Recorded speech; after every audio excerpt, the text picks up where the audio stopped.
雷達短打 Now News 點樣執走陳卓賢？一場賀歲杯睇穿媒體排位藝術。今日想同大家研究一個幾元嘅現象。尋日場賀歲杯，港隊贏波固然係全城興奮，但我睇完 Now News 嗰段2分幾鐘嘅影片之後，覺得成件事真係幾有藝術感。你有冇發現，明明現場有3組表演嘉賓，但係報道入面，左邊係 Caller， 右邊係大頭嘅 AL， 偏偏呢，好似執走咗其中一個重要人物咁。冇錯，我講緊嘅係陳卓賢。點解一個現場有1萬幾人見到佢唱歌嘅嘉賓，喺官方報道入面，可以連姓名都冇提過，甚至連影都冇埋？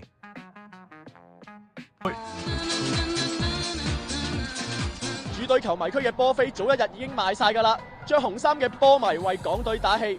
當比賽時間去到極限，就輪到粉紅衫嘅歌迷發揮。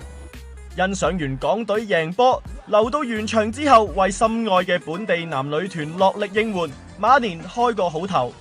Now TV 記者陳天朗報道。其實呢件事最精闢嘅地方係，佢哋係喺度玩緊一種視覺管理。主持講到嘉賓唱歌，就話輪到粉紅衫嘅歌迷發揮，個鏡頭就全方位 pan 晒落去啲粉紅衫應援團度。